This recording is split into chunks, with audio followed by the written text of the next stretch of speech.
Let's talk about Richistan. What it's like. I know I was there. It's disgusting. You spent the first part of the book describing life in Richistan, where they really have no contact at all with the rest of us. If they ever deal with a member of the working class, it's somebody who works for them. Whether it's their gardener, their chauffeur, their nanny, and of course, as you point out in the book, if these people are not completely obsequious, they very swiftly don't have a job. This creates a very distorted view of the world and understanding of the world because no matter how, again, this is from your book, anything they say that's ridiculous or stupid just gets validated. I mean, we're watching Elon Musk is kind of the poster child for this at the moment. Truly. So, but talk about Richistan, life in Richistan, because it is another world. It's they don't fly on commercial jets. They travel around the world in mega yachts. But I'll let you. I mean, you do a pretty good job of painting that world that I had to endure as a boarding school student. Yeah, thanks, Chris. I can do that. Just brace yourself as you revisit some of these atrocities. The first thing I always just tell people and tell my students is just to start with the simplest aspect. If you are one of these really wealthy people, just start with the simple things. Like you own your home outright. It's your property. You're a wealthy person. You're not a debtor who borrows money to do purchases or to get a home or a mortgage like I have. You're being a debtor in that scenario. If you're wealthy, you're a creditor. You have investments. You put money into the system. Other people borrow it to your profit so they can have a mortgage or a car loan or whatever. So just that basic security, I feel, is something that's like already so foreign to a lot of like conventional working and middle class people that I think it's a good place to start. Obviously, though, beyond owning that primary residence, of course, these people have multiple residences, and many are just seasonal. You merely summer there or winter in this place in the Caribbean. And it means that most of the year, those properties are completely empty with no one around or perhaps some staff. While Let me people just are living on the streets. interrupt because I was just in Belgrave Square in London a few days ago, walking around at night, and all of these are where the luxury apartments are. Almost all of them were dark because no one inhabits them. Indeed. And like many ruling class sort of level neighborhoods are like that. If you walk through Midtown Manhattan and look at those very fancy, very tall, very ugly new billionaire catering skyscrapers, I mean, you see some lights, few lights. Yeah, those people are in their other homes, or they're Russian or Arab or European or other investors. And it's just purely a property to be flipped or to store some of your equity, and it will never be inhabited until you sell it.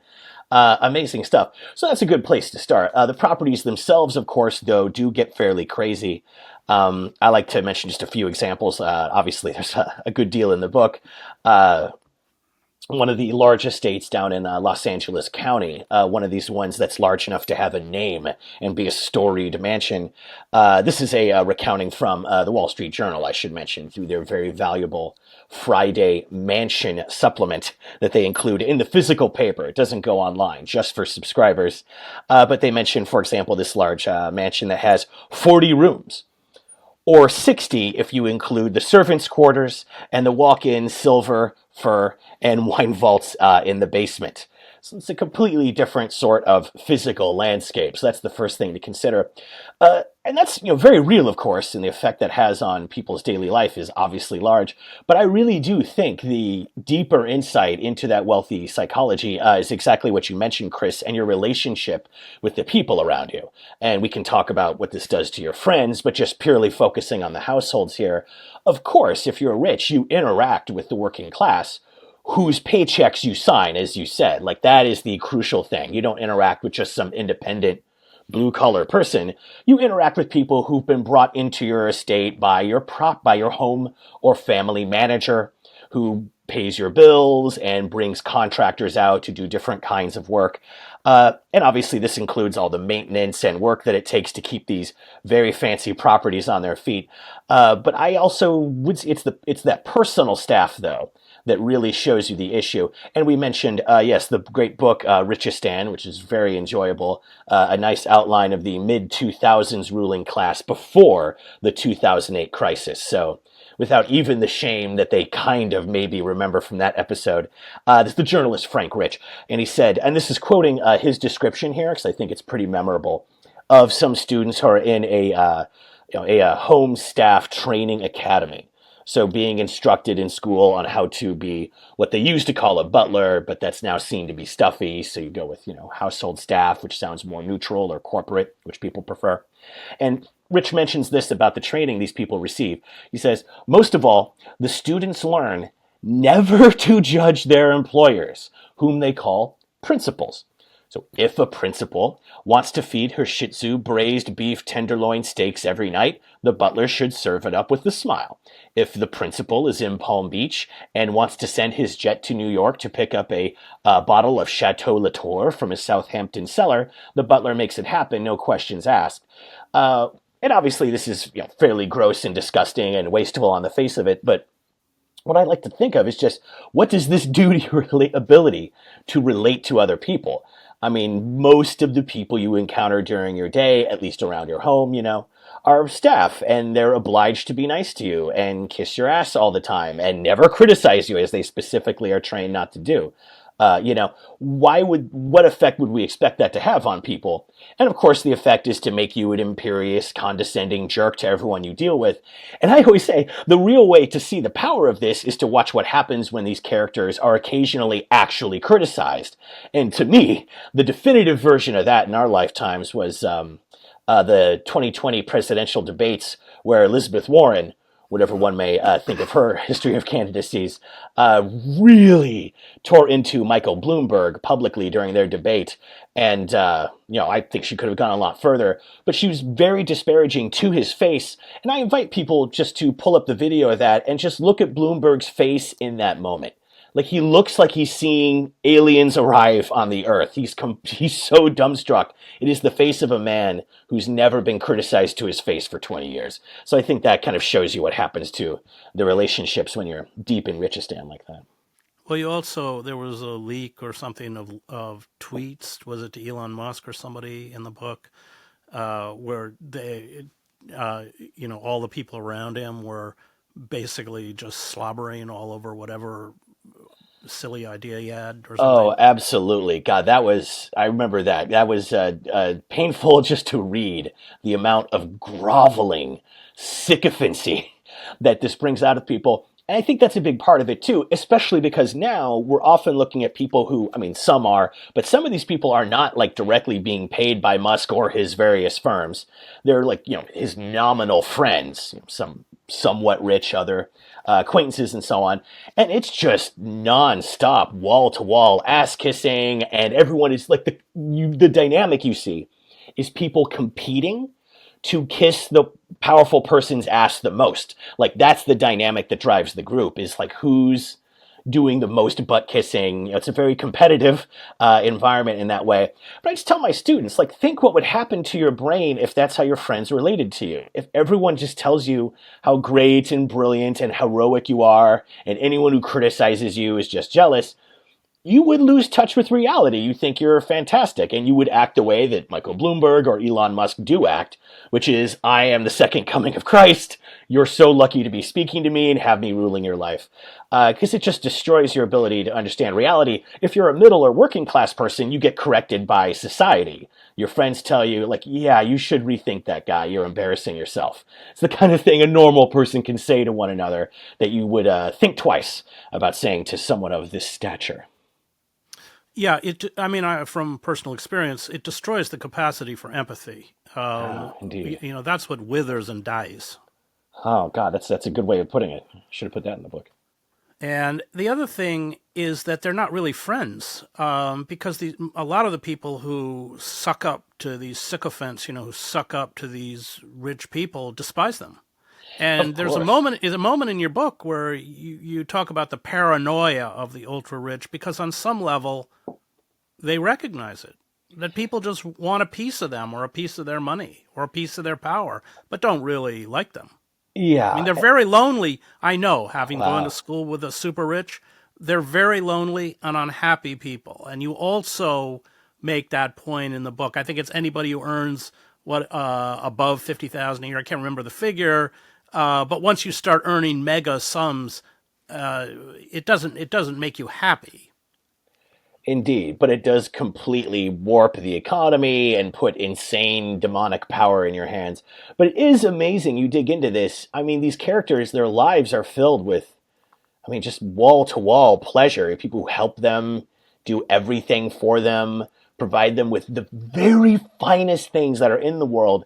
And then you gradually learn these people are kind of miserable. Like, what is this even all for if you're not even enjoying your ruling class lifestyle, which we're ruining the planet to bring to you? And of course, sometimes I think people hear this and the tendency is to say, oh, so we should really pity them. Like, no, you can still be mad. But just these are actions that they took that didn't even redound to their own happiness. But you're right, it's common enough that it's apparently becoming clinically recognized. In the book, I cite a professional therapist who mainly caters to very high-end income clients in New York, if I recall. And she mentions, yeah, one of the most common things that we encounter in sessions is people, clients who are very wealthy and saying, do I really have any friends? All these people, I mean, maybe I grew up and they were my friends or I came to know them, but now that I'm so rich, and not just rich, if I'm super powerful or just a celebrity, it just makes friendship just, yeah, you can't put confidence in it, and it starts to look more and more transactional. Like, I really got to be close to this guy. Maybe he'll have a few glasses of wine and feel like buying me a house or something. So keep that nose brown. You can see how that just leads you to, yeah, you don't even feel like you have the relationships you should have with friends, which is one of the most important things you can Well, have in life. of course, It's such a because twisted picture. the more deformed you become, the less the more odious you become. And part of the problem is among the rich themselves. It's how do they define friendship? They define friendship as what's in it for me. The moment a quote unquote friend gets in trouble, they go for the door. It's a very perverted way to define friendship. That's something that I experienced, knowing a lot of these people. But let's talk about just one other point. Remember, as you also point out in the book, it's not that these people, most of them, became rich. Most of them grew up rich. And having gone to school with the sons of the ultra rich, their family life was a horror show. They almost never saw their parents. They were superfluous. They were, of course, that's one of the reasons they were packed off to boarding school and then turned around and sent off to summer camp. So they were already traumatized. There's a book called The Trauma of the Privileged Child or something by a British psychologist, which talks about English boarding schools.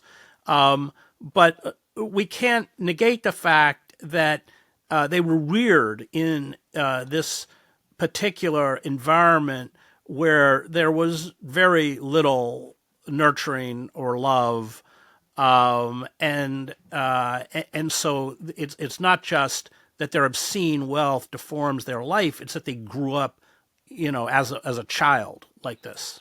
Yeah, it's like a bonsai tree that was made to look ugly and be mean to people. Yeah, it's you grow up in this warped environment, like a potato growing in stony fields, and you come up with a weird, not quite correct or normal shape.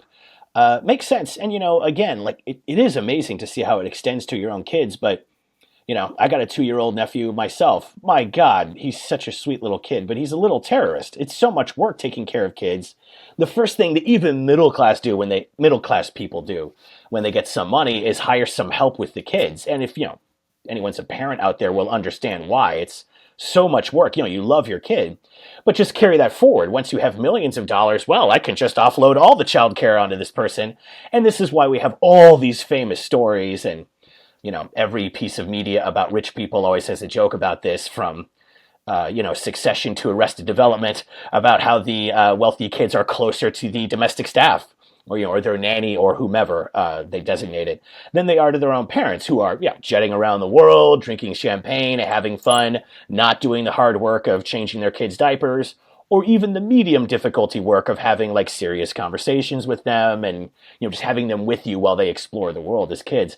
It goes to show that when you have this kind of money, just that commercial ease can just intermediate itself between any relationship you have, even with your firstborn child. It's amazing. Yeah, Churchill. This you just explained. Churchill's parents, Winston Churchill's parents, and the only person he felt who really loved him was his nanny. And then when he finally went off to Sandhurst or wherever, they fired her with no pension. And Churchill, I think, until she died, sent the nanny something, meager probably, every month.